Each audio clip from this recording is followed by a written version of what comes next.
That's been helpful for you getting shows? Um, Like even when you just like started too, like something that like, someone's listening who's like an artist on the rise right now. It's like they're trying to figure out how to even get locked in for shows. owning your own production. Owning your own production. You can bring the party, provide a venue, 4 hours of entertainment. You know what I mean? If you can do that, then and you make sure that it's quality entertainment. So when you say bring the production, you're like own your mics, own your speakers, own your. Owning your mic, your speakers, lighting, as soon as you start doing that, you get paid more.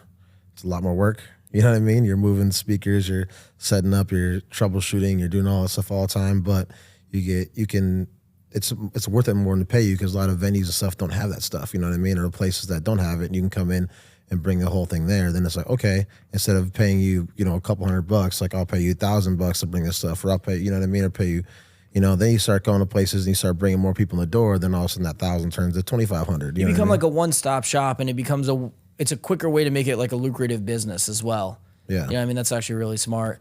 I just did this insane Connect Four tournament here at the Stanford Town Center, dude. I saw that. Which all started with a silly joke, became a very serious Connect Four tournament. But to what you're saying is like, for that event, I brought everything in. And granted, the mall had the stage, but other than that, like, we brought in the speakers. I sourced a LED screen. Nice. So like, you know what I mean? Like it was a little overkill for what we were doing, but like, the point is like bringing the production, like it makes it like the whole thing, you know what I mean? Like you just having that production value, like made that event way sicker. And it also helps your reputation, right? So it's like if someone goes to a show, they see you, they're like, yo, this sounds good. The lights are sick. It's like, how come every time I see Denham, everything's so dope? You know what I mean? And then it's like, you actually lock them in as like a fan, and they'd be more willing to like go see you again. You know what I mean? 100%. And also, well, before I'm just doing like hip hop shows. I'm playing venues and we're playing with their house speakers, and just like, it's not entertaining because you're just like at this place that you go to. It's almost like an open mic night or something. You know what I mean?